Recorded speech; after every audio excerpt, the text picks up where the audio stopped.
Hi everyone, today I'm joined by Yutika, who's a product manager, and I wanted to talk about something that's changing real fast, the product judgment, the PM engineering collaboration. So thanks for doing this, Yutika. Thank you for having me. Yeah. Okay, let's talk about something evergreen. So everyone talks about product judgment, but it's hard to define.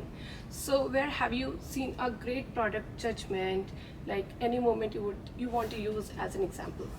I think going to evergreen and a product that has been living and transforming on a daily basis, for me that has to be Google Maps. Because where it started with the core was just directional navigation. But over the years, they have collaborated seamlessly with all aspects of driving, where it can be your speed limits, it can be your cops. If you're learning how to drive, they'll tell you how to avoid freeways or tolls for that matter. Restaurant recommendation, quick detours on getting multiple things done at a time. So I use it daily basis, and that's where flawless product judgment without overwhelming the customer has been great for me. Yeah, like it has a lot of things since everyone uses it daily and it has like that seamless experience. So yeah, thanks for sharing that. That's very helpful, Yutika. Okay, so this is kind of personal, but I think everyone is gonna resonate with you. So what's one trade-off that you had to do early in your career, but now you see it everywhere? One trade-off that we had to do early in the career was dependency on multiple domains, where you were dependent on design or analytics to go to engineering to chase out the requirements or size up your opportunity sizing. I'm not saying we are great as PMs to know exactly what to do and how to do it, but with multiple AI tools right now, like there is Figma Make, there is Versal, I can quickly mock up a quick prototype of my thought process. I can go to Claude, link it up with my data centers, and run queries on what is the customer problem I'm trying to solve and see if this is a real problem and if the data reflects that. And then go to engineering with scrappy but real design and analytics support, even without having them. Earlier we would have to wait multiple weeks to raise a question, get analytics or design to scrape up something for you, when you can start finally discussing your customer problem or bring it up. Now it's quicker to start brainstorming, if not start executing so fast though. Yeah, finding that gaps. Yeah, that is true. And like, what's the major shift that you are seeing, like from a product perspective? Like, I know that creating a prototype is so easy for startups right now. Are you doing the same for yourself? Yes, and I think most companies right now have been very open to AI. So you can use tools, internal, external, to come up with ideation. There, as I mentioned, there is Versal, there is Figma Make. You can even use GPT or a Gemini to come up with basic mocks of your ideas. In fact, I use a GPT or Gemini research to even do competitor analysis of something that exists.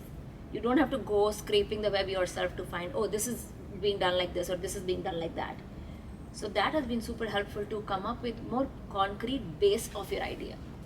So Yutika, I have a counterintuitive question on this. So if you couldn't ship anything for like 3 months, so what will you do for a long-term career impact? I would reshape the product development life cycle at this point, because every day AI is changing how you're thinking about product development process. Where we had to first work with stakeholders, design, analytics, then go to engineering, then do your bug bashes, go to market. Lines are now blurring because a lot of things can be done in parallel. While your design is finalizing your final design, you would still have a scrappy prototype that a PM made that could start engineering. True. Especially when it's not a completely new design or a new feature. If it's an upgrade from what you already have, it's very easy because engineering has a previous code base as well to refer to. And design has a previous benchmark that you can refer to. So you're not just making something new under the sun, but making it faster, for sure. I love this answer, honestly. Yeah. Okay. So so since you also mentioned about customer perspective, customer ease to use the product. So we hear this term all the time, customer obsession. So how does it actually look like in practice? For me, customer obsession is truly being the customer. If you're not a customer of your own product, and it is more so true for user-facing products like an e-commerce or a Google Maps or a Gmail if you're working on, it's easier to use your own product or become the customer. It's harder for infrastructural products. I completely get that. But if you're not really using your product, you would never know what it is to be a customer. So if you're in e-commerce, you want to buy, you want to sell on your platform. You want to sell on competitors' platform to learn more. For Google Maps, you want to use it on a daily basis and think what's missing for you.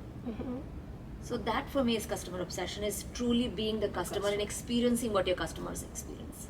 Okay, so like let's talk about something that's changing quickly. Of course, the AI. So like, what do you think, like how the PM engineering collaboration is evolving with all of this? I recently saw some of the startups hiring for a new role called product engineering. Yeah, I want to talk about that actually. So that product engineering is where I see where the relationship of product and engineering is coming together or becoming more streamlined, where they work as parallel partners or stakeholders versus one being responsible for the other. So now it's more of a collaboration than direction.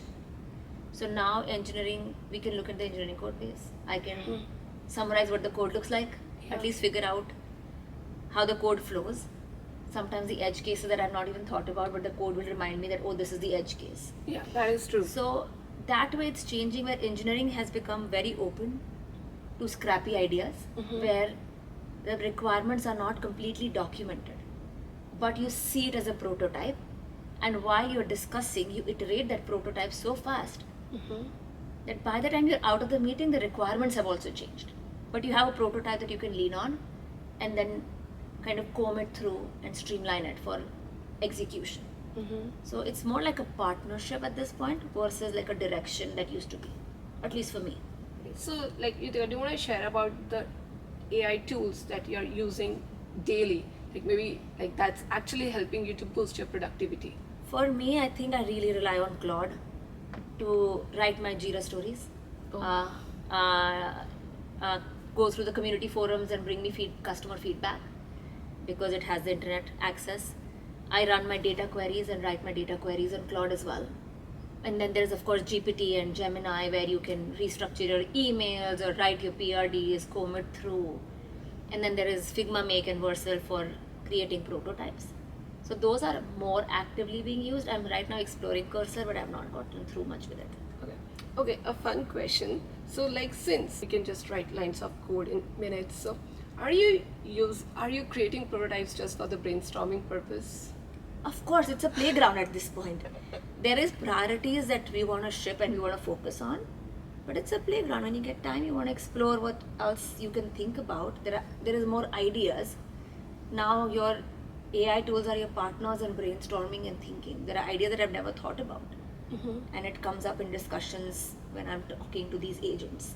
And I'm like, okay, that's a fun one. We could think about something like that.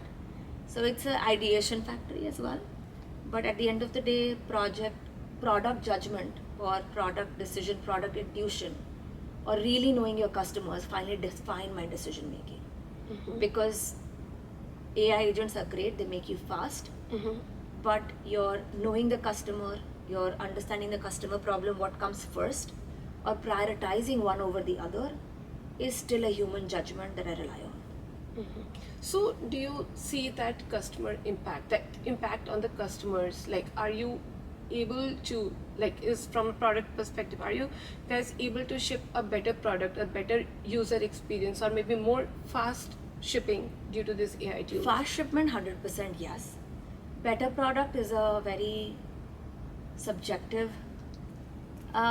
question, because what's happening or what I see in the industry right now is because of AI, some product folks think that we should have multiple features and put everything in there. Yeah. But for me, it's about the simplicity or keeping it parsimonious. What Apple does best is it doesn't feel cluttered.